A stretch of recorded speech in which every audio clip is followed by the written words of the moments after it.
for hosting us today. We're here to discuss Seema's prison memoirs, which have recently been translated by Shailza into English and released as Unsilenced. Copies of the book are available outside, so in case you want to get a copy for yourself, please do so after the talk. Seema had originally written this book by the name of Zindan Nama way back in 2017 in Hindi, recounting her time in about 2.5 years of her time in Naini Central Jail as a political prisoner. As Archana recounted, Seema is a journalist, is a long-standing journalist, and also a member of the People's Union for Civil Liberties. And she's worked for a long time around concerns of mining, dispossession, human rights violations, particularly by state actors against the poor and vulnerable, not just in Uttar Pradesh, but also in other parts of the country. And her sort of very fearless and relentless journalism, which often would come out either in PUCL reports or in Dastak, which is a bi-monthly magazine that they publish. So her relentless activism around concerns of dispossession and human rights violations invited the attention of the state. And in 2010, she was arrested first by the Special Task Force and later by the Anti-Terror Squad on allegations of sedition and under the Unlawful Activities Prevention Act, which is UAPA. So, the book, the memoirs take us on a journey, of course, of her time in prison, I think, and that's important for us to also sit with and reflect on. But the story in the book starts much earlier, where we get a sense of the kind of work that Seema had been doing in Uttar Pradesh, moving on to the episode around her encounter with the police and the criminal justice system. We're in a period where we are, coming across several prison memoirs by political prisoners, particularly those that have been arrested under the UAPA and, other so-called offences against the state. I imagine most of you are familiar with Sudha Bharadwaj's memoirs that came out a couple of years ago, called Phansi Yard. Before that, I believe Nandita Haksar translated Abdul Wahid Sheikh's memoirs. In Hindi it was called Beguna Kehdi, and translated into English as Innocent Prisoners. Abdul Wahid Sheikh was one of the people who was arrested in the 26/11 Bombay blast case, and just last year, after spending about a decade and a half in prison, he was finally acquitted. And Shailza will probably tell us about several others. And so, to me, what is interesting about these prison memoirs is not just a tale of political persecution, right? Because we hear that, very often we hear that the state persecutes dissenters under draconian anti-terror laws to silence them and to send out a message to others in society. But what is interesting to me is the way that political activists turn this very, turn these despairing, unfortunate circumstances into a form of political activism itself, right? Because what political prisoners do once they go to prison is to write about their life in prison, and not just about their life, but also about other prisoners who are there due to, who we imagine as criminals who have done great harm and wrongdoing in society. But once you actually begin to relate to people on a human level, you begin to see how socio-political, economic structures in society criminalize certain classes of people, certain forms of livelihoods, certain forms of exclusion to land them into prison. So what otherwise remains a fairly inscrutable institution, right? Something that you cannot see, something that you cannot enter, but like a place that everybody is scared of. Political prisoners open the door to prisons for all of us to get a peek in. And that is also what sort of Seema does in her book, where she talks about, of course, she spends her time in the women's barracks in Naini Central Jail. And she talks about not just the attitude of the jail administration or prison officials and the highly sort of controlled and violent environment within the prison, but she also talks about how prisoners forge love and friendship in these highly difficult circumstances. She talks to us about children who are born in prisons and have never stepped outside. Children who've never seen the moon, never seen the rainbow, never seen animals apart from cats that would be that are running across the jail yard. So I hope we get to talk about not just about your experiences, कि आपका अनुभव कैसा रहा, but about prison as an institution overall. That's sort of what I wanted to do today. So we're going to have this conversation in a mix of Hindi and English. Whenever we do speak in Hindi, both Shailza and I will translate that into English for all of you. But if there's anybody who is uncomfortable with these languages, you can please let us know, and we can also try to devise solutions right here and now. English and Hindi is fine with everyone. Okay. So, सबसे पहले तो मैं सीमा आपसे ये पूछना चाहूँगी कि मतलब जब मैं ये किताब पढ़ रही थी तो मतलब एक खुद civil liberties democratic rights activist के तौर पर जो आप अरेस्ट प्रोसीजर्स के इलीगैलिटीज़ के बारे में लिखते हैं, that when Seema was first arrested, she wasn't really arrested, she was abducted or kidnapped by the STF, who showed up in civilian clothes suddenly outside the train station and without informing her of who they were or why they were there, or why they wanted to take her into custody, her and Vishwa Vijay, and where they were going. So there, these kinds of illegalities about arrest procedures are fairly common in cases of political prisoners. You also talk about the illegalities in the search proceedings that were conducted while investigations were ongoing. You talk about the surveillance that was conducted against you for several months before you were finally arrested.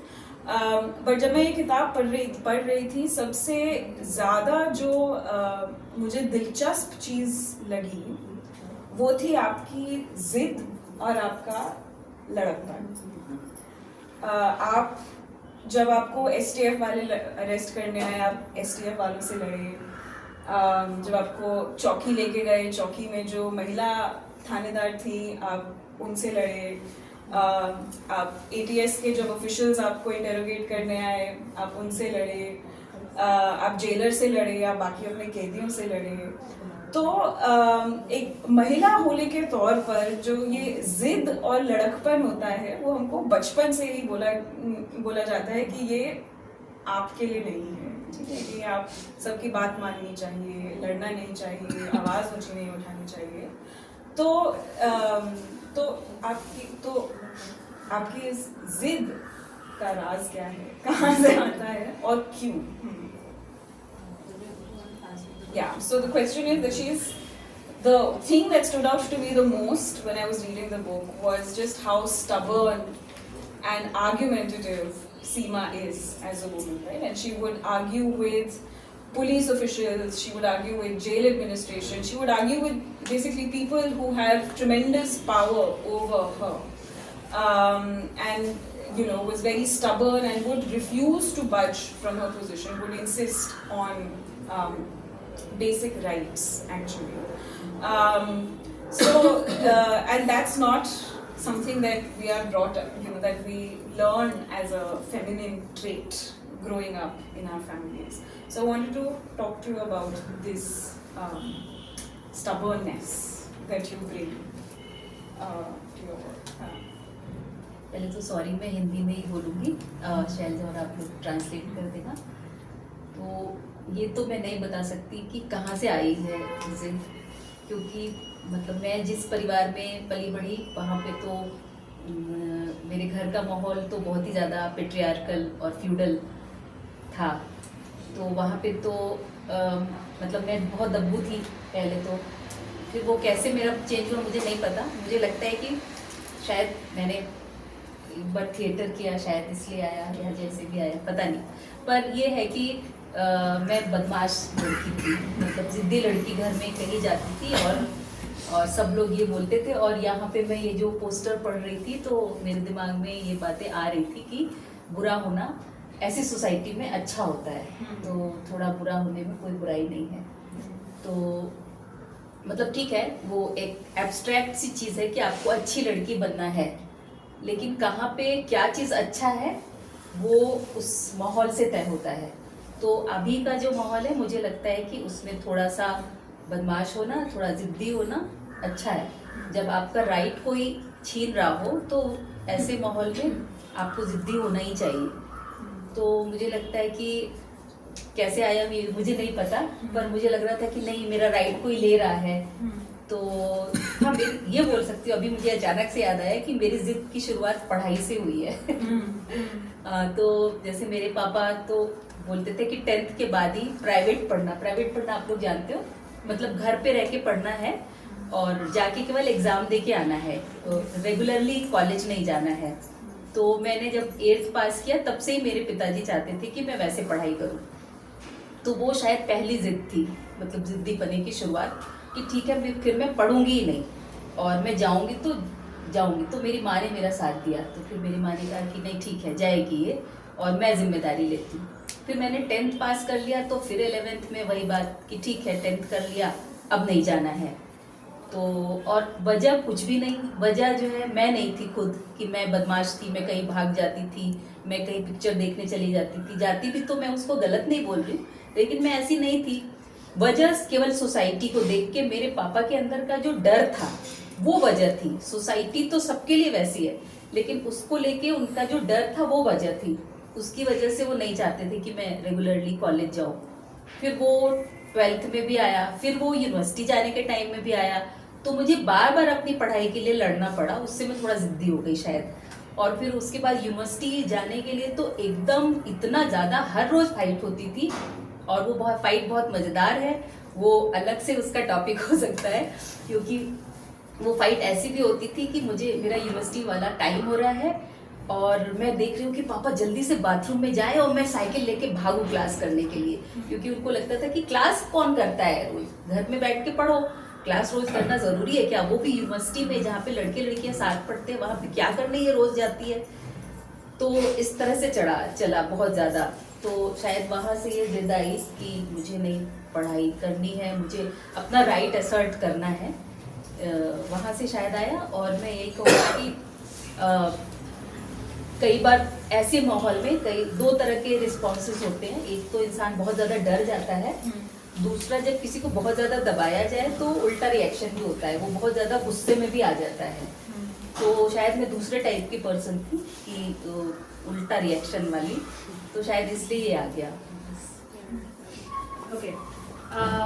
So she starts off by saying that she doesn't really know the exact reasons why she's in this situation, was stubborn and argumentative, but she has a sense that the patriarchal environment at home, displayed through her father's insistence on controlling her studying, was something that made her argumentative and wanting to always resist from the very beginning. At home, she was pliant, so it wasn't as if she was always fighting or had that stubborn attitude. And so she says that from the very beginning, her father wanted that after completing her 10th standards, she should stay at home and not go to college. The 8th standard. 8th standard, Raja. After 8th standard, go to college and study, to sit at her home, give exams, and then finish her degree like that, and probably eventually move to getting married. So that was the path that he had chosen for her, but she was insistent that she wanted to go. And it wasn't as if she was going out to meet friends or party or go to cinemas or anything like that. She wanted to genuinely study, and so it came from the idea of wanting to secure her own education. So that continued for at different stages, from 10th to 12th to university period.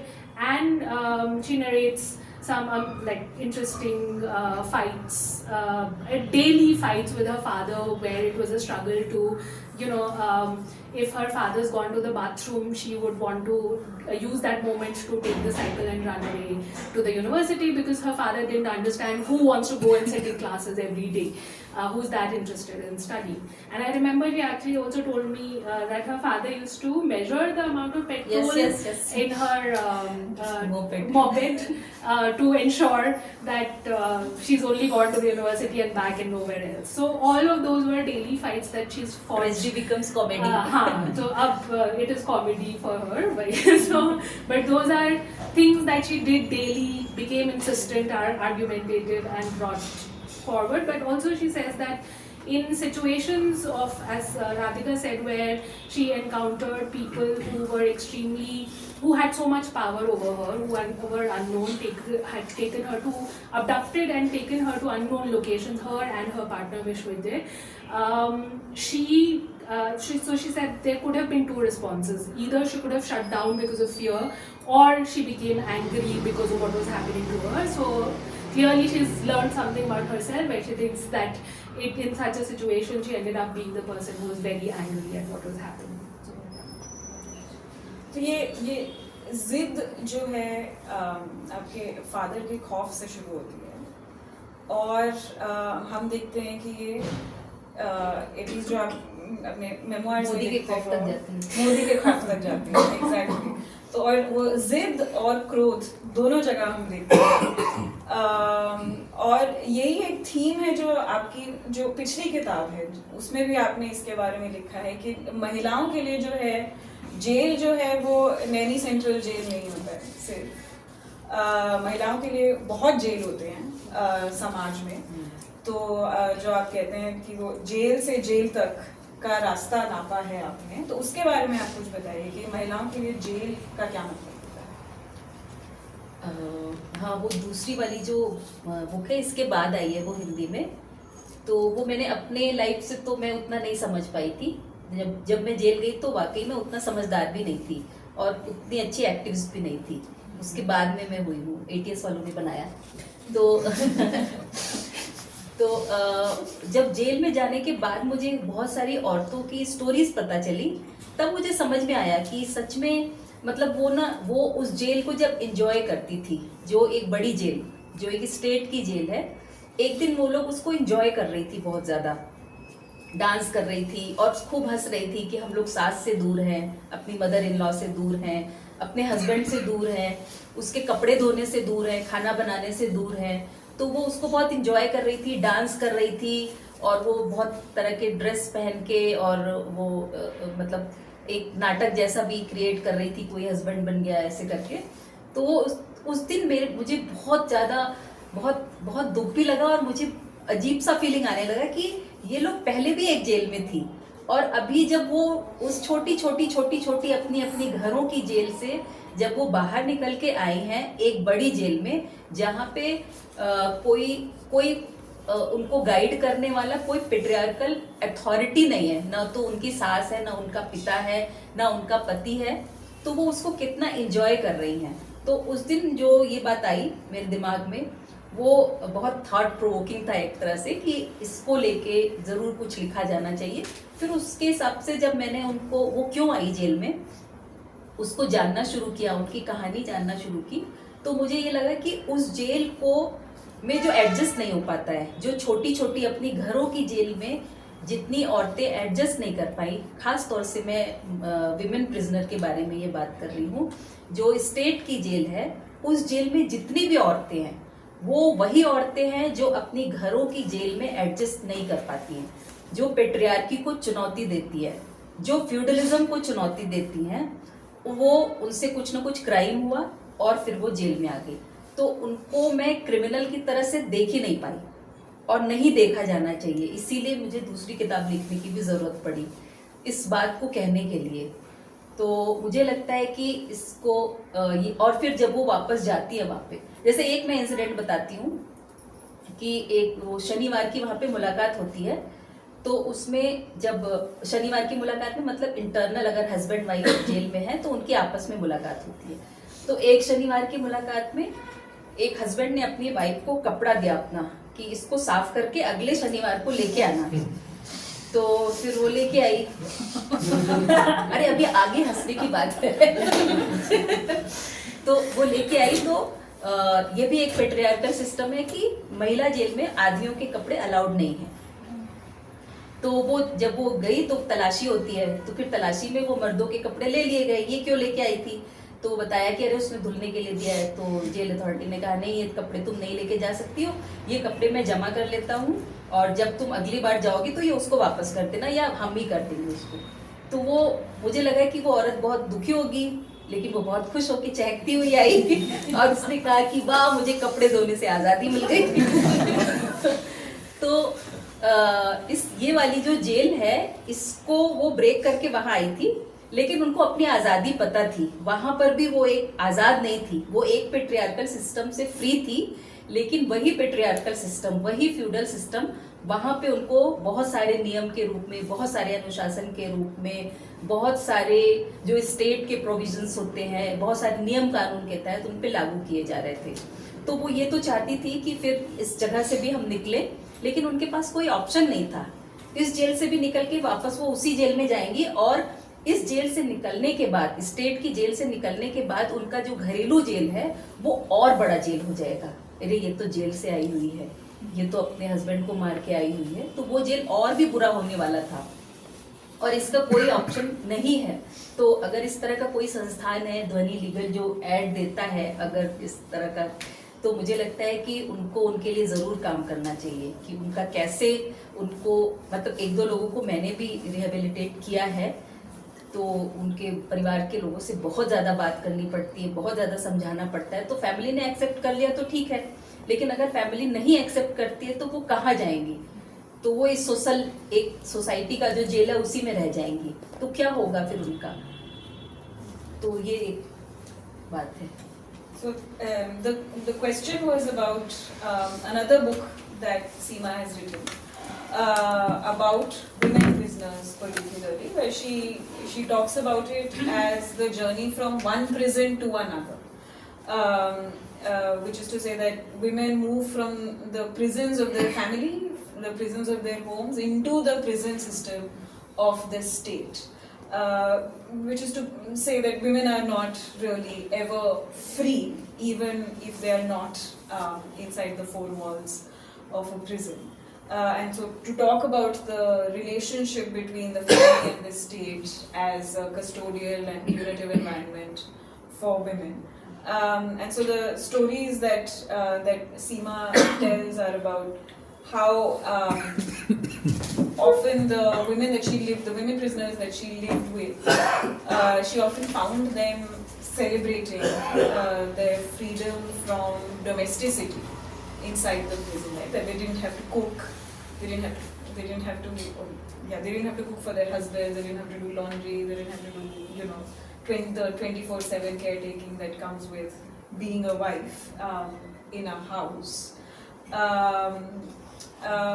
But to say that even once even if women were to exit the prison, they're not going to go back to a state of freedom. They're going to go back into an even bigger prison of the family and the home.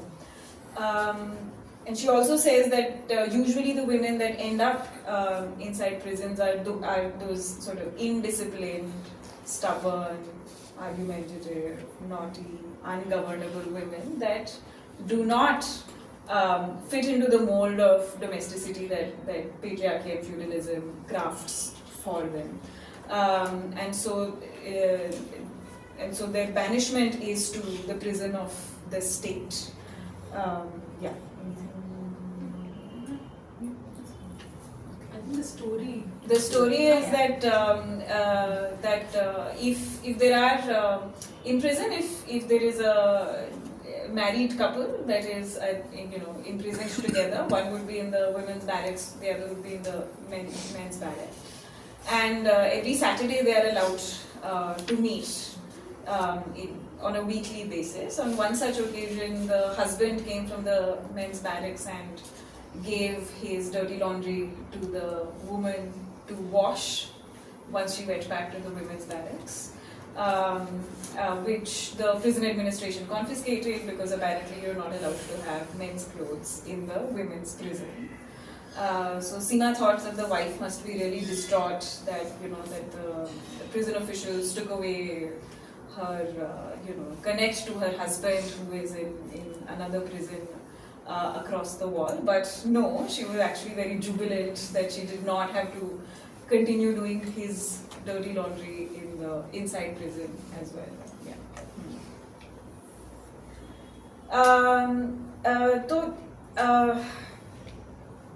तो महिलाओं के लिए तो आपने जैसे बताया कि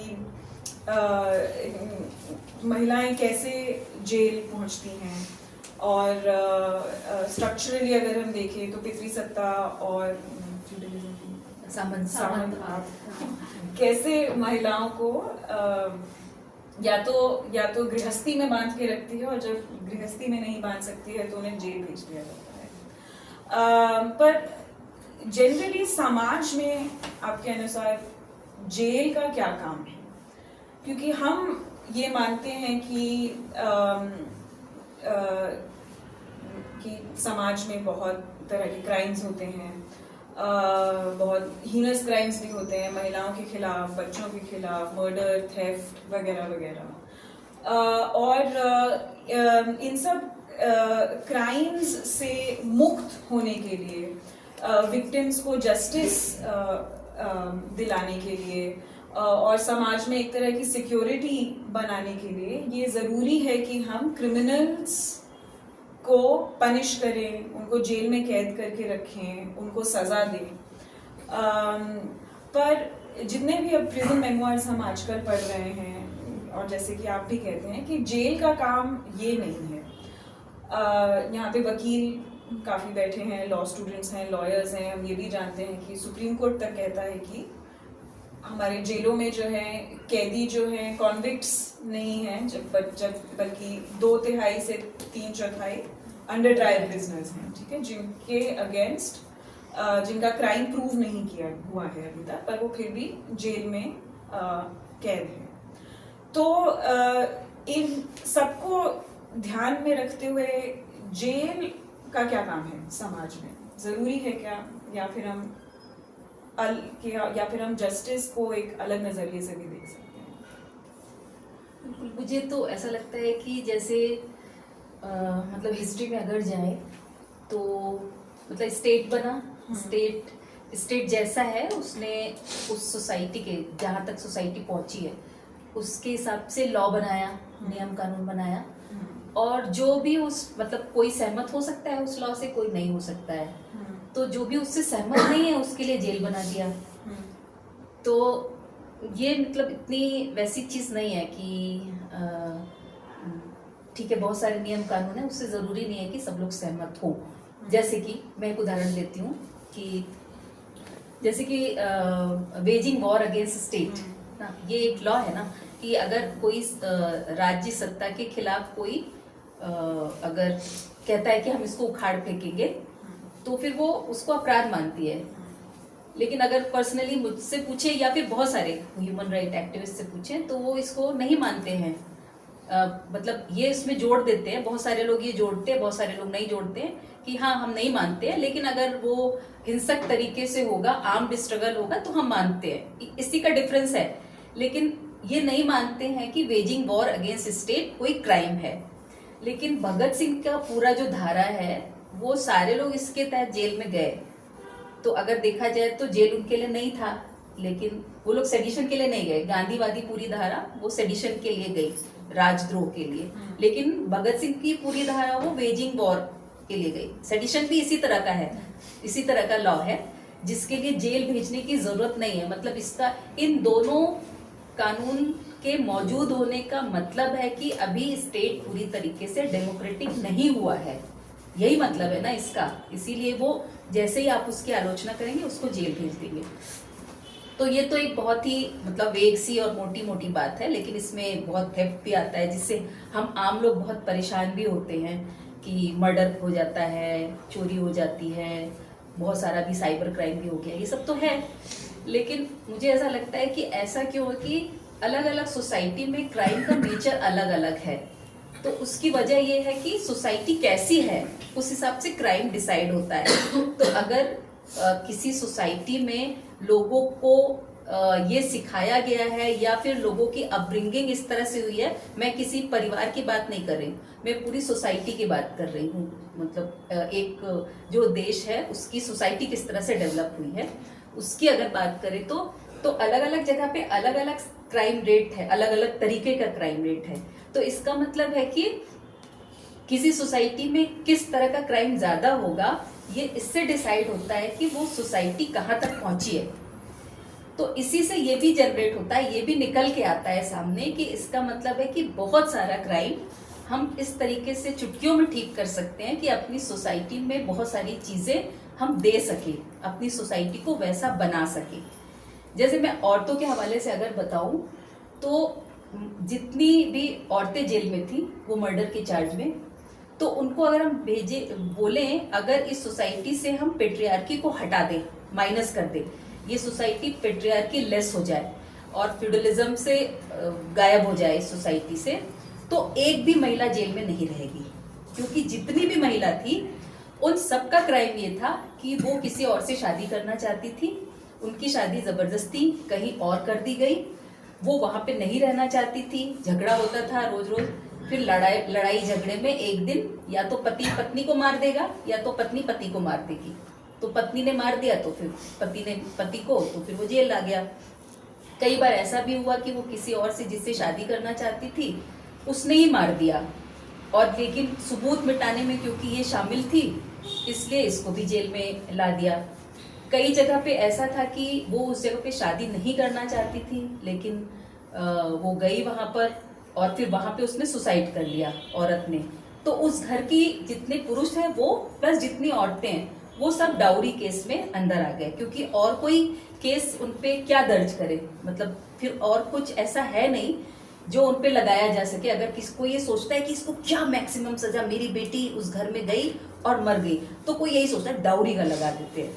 तो डाउरी के इस तरह के फॉल्स केसेस मैंने बहुत देखे जेल में। मतलब ये इसलिए मैं नहीं कह रही हूँ कि डाउरी नहीं है इस सोसाइटी में और डाउरी पे कोई लॉ नहीं होना चाहिए, ये मैं नहीं कह रही हूँ, लेकिन डाउरी का किस तरह का इस्तेमाल हुआ है ये मैंने जेल में बहुत देखा है। बहुत सारे फेक केसेस थे उसमें ज़्यादातर में ये था कि लड़की ने सुसाइड किया और उसकी कई वजह हो सकती है। लड़की खुद कहीं और शादी करना चाहती थी, या फिर जब वो आती है तो लड़के का अपनी भाभी से रिलेशन था।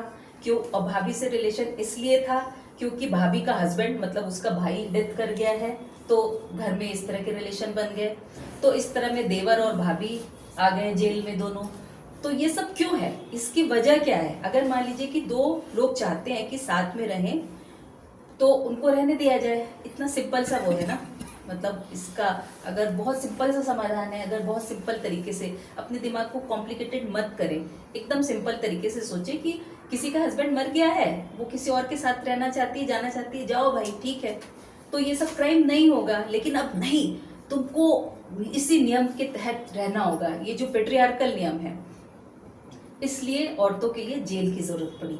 तो ये औरतों के लेवल पे हो गया। इसी तरीके से आप आदमियों के जेल में अगर देख लें तो वहां पे जो चोरी के केस होते हैं, मतलब बहुत सारे हैं एक्सट्रीम केसेस, जैसे गौ हत्या पे जो है, तो गौ हत्या के कितने सारे, मतलब क्योंकि उन्होंने इस तरह का एक कानून बना दिया है, इसीलिए है ना। मतलब अगर मान लो कि गौ हत्या पे किसी का सेंटिमेंट हर्ट हो रहा हो तो सॉरी, लेकिन अगर इस पे ये कानून नहीं आया होता तो क्या गाय की हत्या में कोई जेल में होता?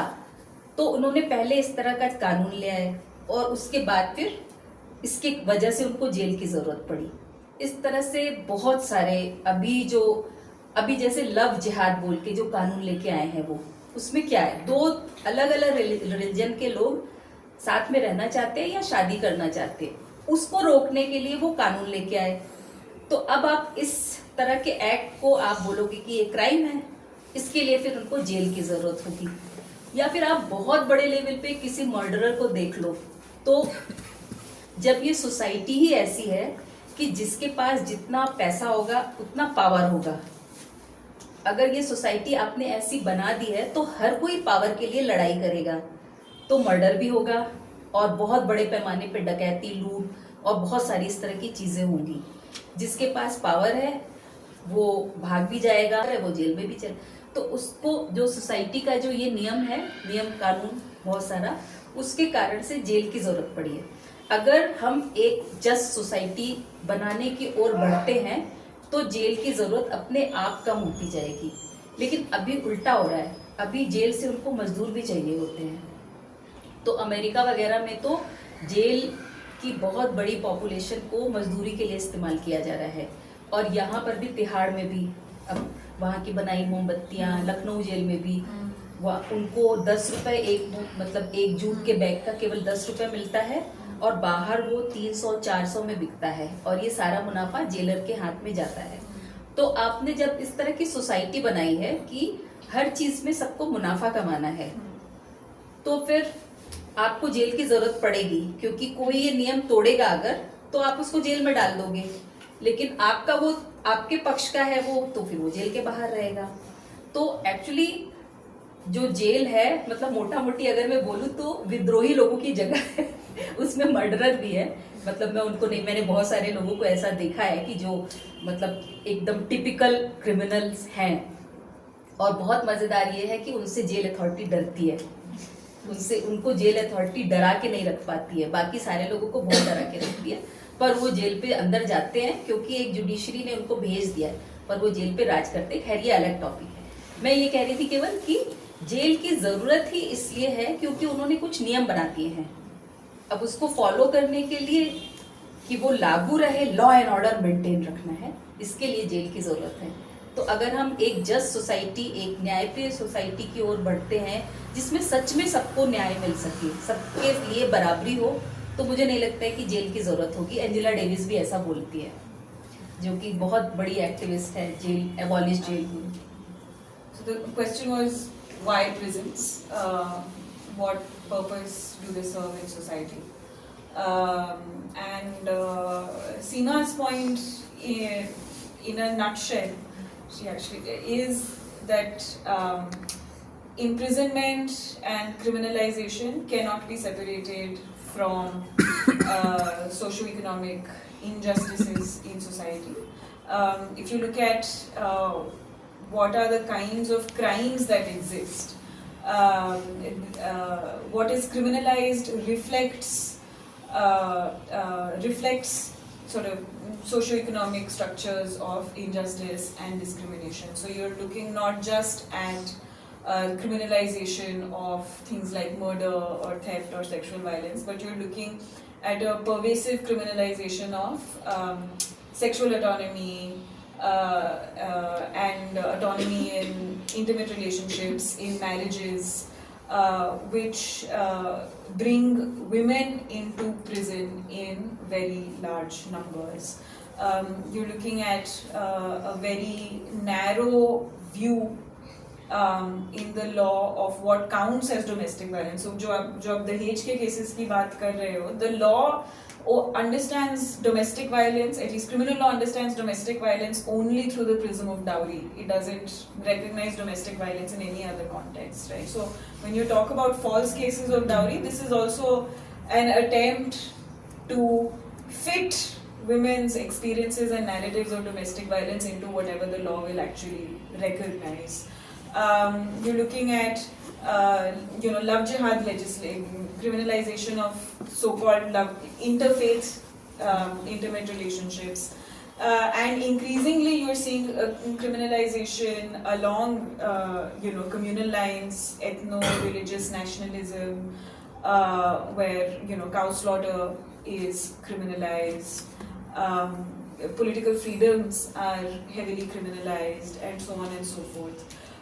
So the moment you begin to move towards a society that is oriented around justice for all, the need for prison as a space to deliver justice, criminal justice, will reduce. And that is the vision. Angela Davis, Are Prisons Obsolete? I recommend everybody should read. I mean, Seema also raised the issue of prison labor, which is something that Angela Davis talks about extensively, about how prisoners are a captive mass of almost free labor. And which is so interesting because usually when we talk about the rehabilitation of prisoners, we talk about livelihood, we talk about crochet classes for women, knitting classes for women, candle making classes for women. But these are all industries of profit. And it's not as if minimum wage laws apply to prisoners, right? So you're also generating a captive and exploited class of labor within prisons, and that's an issue that I don't think that, at least in India, we have looked at adequately. Yeah, I mean, adding on to that, the other kind of addition or the specificity of Angela Davis's and the American condition is American slavery to the prison industrial complex. Yes, the recognized forms of prison labor in India as well, but also like Supanda Shanta's pointing to the use of informal ways in which caste-based practices still continue for profit within prisons is something that is still unrecorded, still not thought of when we think about why we don't need prisons, why the abolition is also a necessary condition that we should be fighting for as activists as much as the US, as an example we look towards US. So that has to also centrally become a condition for abolishment of thinking about crime, how it is constituted, and then abolishment of prisons as well. Okay, so last question, 1.5 questions, as I promised Shailza I'll ask her 1.5 questions. But that's to you. So the half question is, what was your journey in translating this book, and what are the moments that stood out to you the strongest, and if possible would you like to read some of those excerpts for us? And the other one question is about political prisoners and this thing of the prison memoir, right? So why should we talk about political prisoners separately from other prisoners, right? Should we not talk about all prisoners Just like we talk about today, we should talk about poor prisoners, we should talk about under trial prisoners, we should talk about women prisoners, children prisoners, etc., etc. Why talk about political prisoners? Yeah. Thank you. So I'll try and combine the 1.5 question. But so I, at the time that I came across Seema's book through my partner, who's also a lawyer, I was already reading a lot of prison memoirs, and Arun Ferreira's Colors of the Cage, Anjum Zamarud Habib's Prison Number 100. So these are very different but like intense books about their, and Mary Tyler's My Years in an Indian Prison. That's about the time during her participation in the Naxalbari movement. So different regions and time periods in terms of imprisonment, but those kind of made me extremely interested in thinking about prison as a space that we don't talk about, that I as a law student and at that time as a practicing lawyer didn't know much about, other than, you know, having interned in NGO spaces, thinking about the important judgments that are with respect to rights of prisoners, etc. Those are the only connotations, constitution, etc. that I had heard of, thought about prison conditions and rights of prisoners. And only when I started reading these books that I realized there is a world obviously inside and beyond what even as lawyers were able to reach.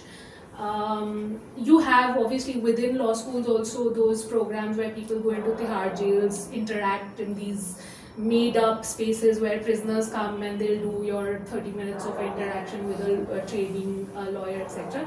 Even that doesn't end up giving you an understanding of what is happening beyond those worlds. And these 3 books kind of then were already making me think. And Seema's book opened up another world in that sense. And she says in the preface very clearly that मतलब हमें jail के बारे में इतनी बात करनी है कि सबको मालूम होना चाहिए what are jails and what is happening, and we need to shine a light on what is happening inside. And that means both things, all the things that are all the violations, but also, and the book is beautiful in that sense of like a sociological explanation of festivals in prison, food in prison, love in prison, friendships, superstitions in prison, the interaction in this central jail between the women and the men's ward, what happens to families of prisoners outside when they come meet, when they're not able to meet people, etc. So all of these different aspects, so when I read the book, as I say in the note also at the start of the book, I just felt like everybody must read this. As much as she wanted everybody to know about jails, I wanted everybody to read it in English as much as possible as well. So yeah, so that was, and I'm not a trained translator. And I reached out to her, like big inspired by what she had written. I had translated a small excerpt on Facebook and shared for people to read. And that's when Seema reached out and said, would you want to translate the entire book? And I took it on, and I mean, it's great we have this book now, but it was a challenging time to do it. As I said, I'm not a trained translator. I was doing it while I was doing my master's, having left my job, and then applying for a PhD. So during that time, before COVID, thankfully I finished it before COVID, and we went into a lull of the lockdown, etc. But then it took a long time to get to some publishers, and then Speaking Tiger was great when we eventually came to them in 2024, and then we have the book now. So that was the general timeline of the book in terms of translation. One thing that I would want to note about, the other thing that I didn't come to know, I thought, so after reading these few memoirs, and I continued to read some, I thought I had started to understand what it is, like, you know, the nitty-gritties of like somebody who goes through this experience, especially political prisoners or people who are in prison who may not be categorized in our parlance as political prisoners.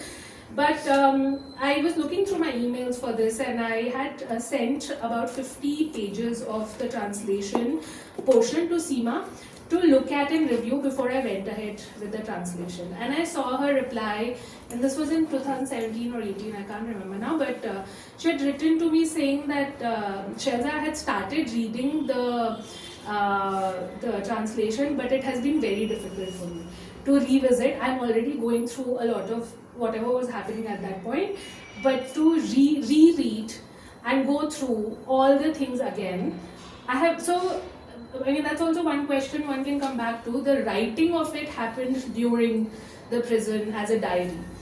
The publishing happened right after. But having to revisit all those instances after coming outside on bail, and to review and look at your life through another lens then, is something that I also encountered as a translator. Yes, that is something something we have to deal with together. So then finally we met in Allahabad, we sat together, we reread it, and we did the reading together and went through the corrections and everything. I think that was a simpler process than her having to read it on her own and finding out whether there were any mistakes or not. But that was something that I also learned. The trauma of, writing is simple. Like, I mean, that's for you to say, but like in the sense that as readers we think, oh, it's written now, so we get to understand somebody's experience. But when I was there, because of this, I understood the revisiting, because of the writing, is also something that continues to traumatize the person who has gone through all of this. So yeah, I think that continued my kind of learning about the imprisonment as a condition for people who go through this. So yeah, and on the question of political prisoners, I think as you've already said, like many people, and throughout colonial history, throughout the various social movements, the big moments and movements that have happened in Indian history, we have an understanding of jails as spaces where resistance happens.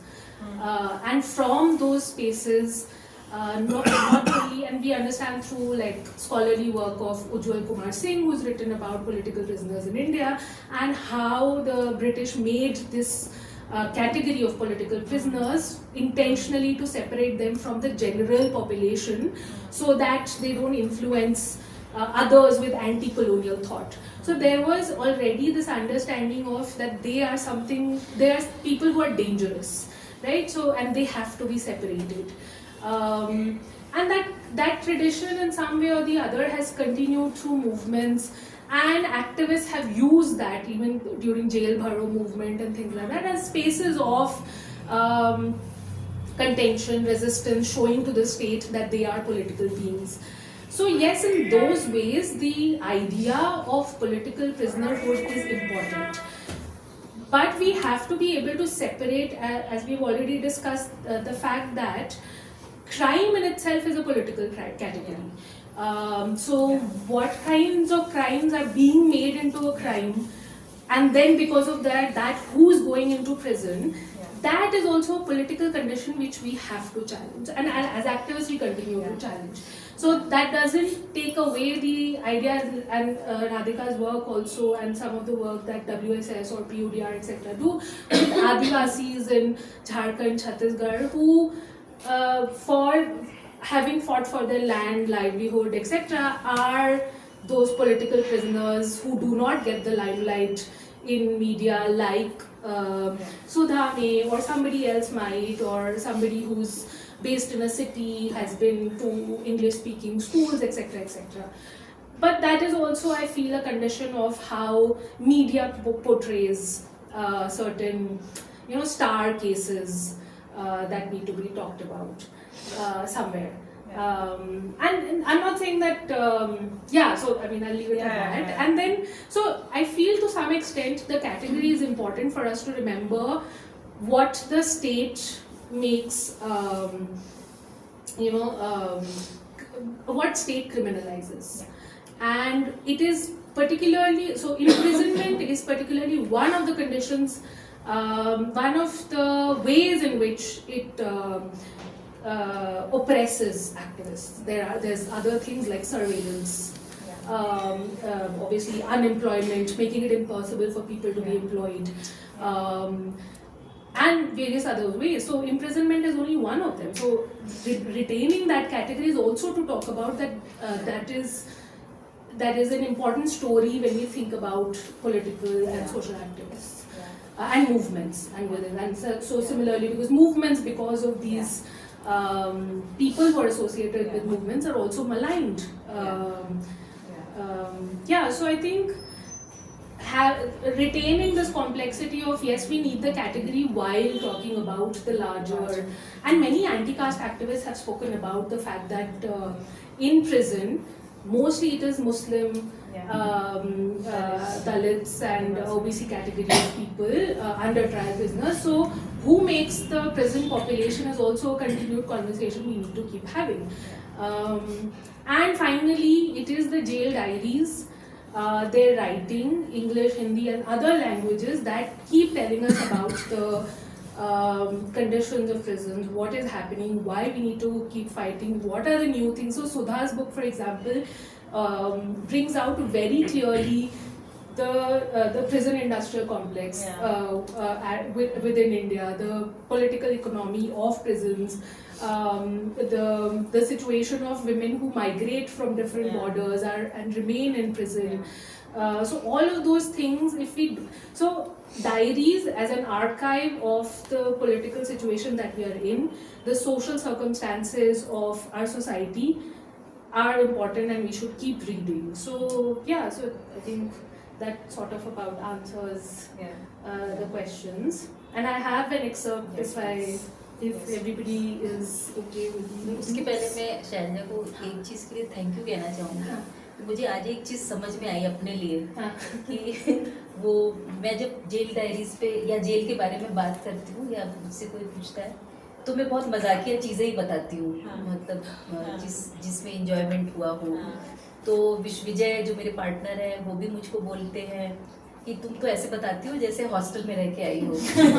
तो और अभी मैंने सुधा की jail diary पे बातचीत हुई थी तो मुझे अपनी भी अभी मतलब ये 15-20 दिन पहले की बात है, तो वहाँ पे मुझे अपूर्वानंद जी ने भी ऐसे ही बोला कि नहीं ऐसा नहीं है, जेल बहुत मुश्किल जगह है.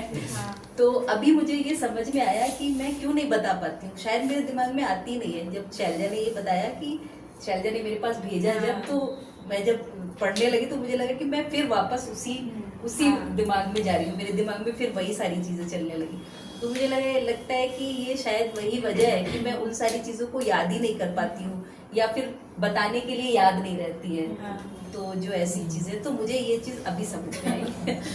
I mean, her book also talks about it, as I said, it is largely like a description of what is happening in prison, but there are spaces where she talks about herself, the insomnia, the difficulty of the space, the adjustment with this new place, the new people, the irritation, not being able, all of that, memory loss, all of these things are something, the difficult things that she's talked about. But I think overall, I'm there's a really nice bit where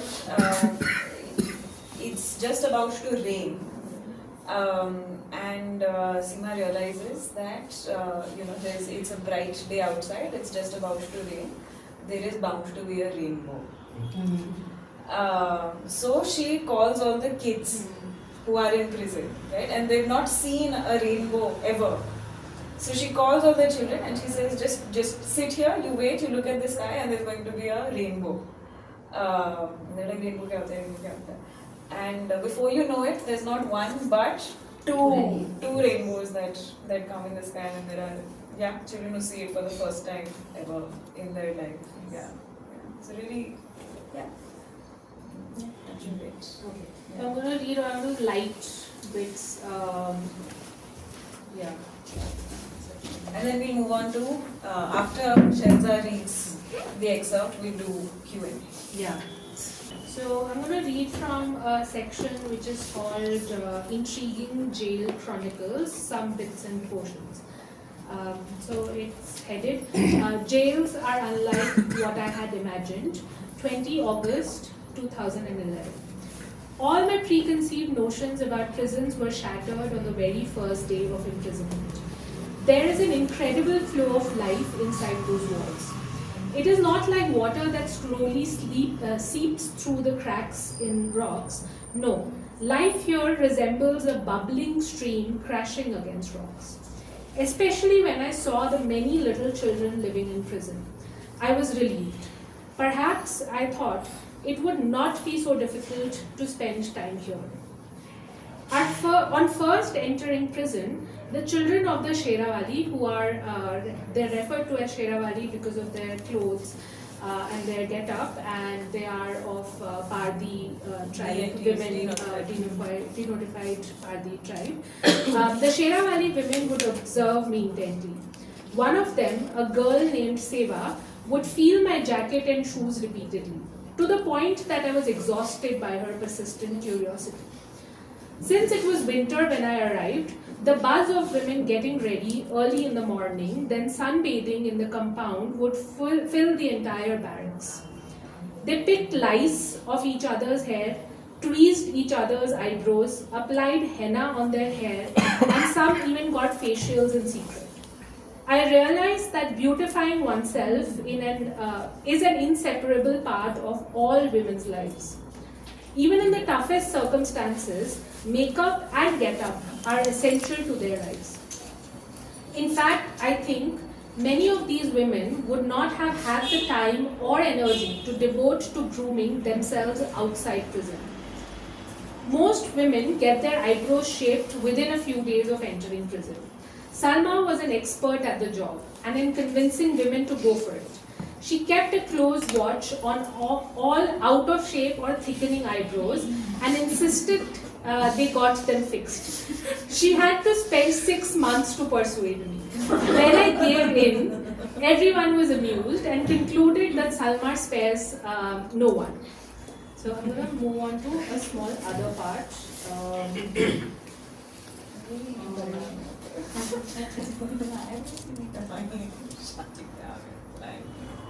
Okay, so this is about love and intimacy in prison. Okay, the only kind of love possible in prison involves exchanging letters, gazing into each other's eyes at mulaqat, and arranging a few interactions. These serve as a source of income for the constables in prison. Mithilesh, who's a constable, takes advantage of these meetings, but secretively. For many days, she pestered Salma, saying, "If you're ready, I will find a setting for you." But Salma was tired of falling in love again and again because none of the men helped secure her release. So she refused. So Seema then explains, women in prison choose to fall in love not out of passion or desire, but a painful practical reason. Women whose families never visit them engage in love affairs to make their lives in jail a little easier. They also hope that eventually the man might help secure their release or send them some essential items. Moving to a small section later where she talks about the letters they write. Seema used to write letters for other prisoners. So, a few days ago, I learnt that Prabhagiri, whom I had taught to read and write in prison, had started charging 10 rupees for her letter writing services. The women do not approach me for this task because I have refused to write love letters. Even if I were to begin, the problem is that when asked to write, the women simply say, "Please write anything you want and add some nice poems and shairi." They believe that because I'm well read, I would be an expert at writing love letters and have extensive knowledge of love poems. Besides, their letters are usually confiscated by the constables, and I find the prospect of them and the jailer finding out that I wrote them daunting. However, I did read their letters out to them for a while. I stopped doing this when new inmates who could read arrived. The few times I read their letters, I found it difficult to control my laughter. But I tried my best as I did not want to hurt their feelings. The letters are usually the same, beginning with Shri Ganesh Nama or 786 and I love you, with a picture of a heart with the lovers' names and an arrow shooting through it on a corner below it. The letters are addressed to my love with a Bollywood style dialogue such as, "Since the day I saw you, I have gone crazy," or "I don't like it when other men look at you," or "I'm nothing without you, I will do anything you ask," or "I will always keep you happy." And if the woman has children, usually there is something about accepting them too. Every second line starts with "my love," and often the men promise, "Whatever you need, ask me, do not go to anyone else." मैं यहाँ पे translation में my love है तो इतना मजा नहीं आ रहा है. हिंदी में रहता है मेरी जान. Yeah, so every second line starts with "my love, meri jaan," and often the men promise, "Whatever you need, ask me, do not go to anyone else," which is what the women want to read the most. Then follow a few lines from Bollywood movie songs and sometimes a few lines of romantic shairi. I memorized a few of them, though I have forgotten most. The ones I remember are, "रहता हूँ jail में, दूर है किनारा, पूछता हूँ हवाओं से क्या हाल है तुम्हारा." I am imprisoned, the shores are far afar, I ask the breeze how you are. One more. Stove के लिए मिट्टी का तेल जरूरी है, प्यार के लिए आपसे मिलना जरूरी है. Just as a stove requires kerosene, our love demands a rendezvous. Yeah, I think we can end on that funny note.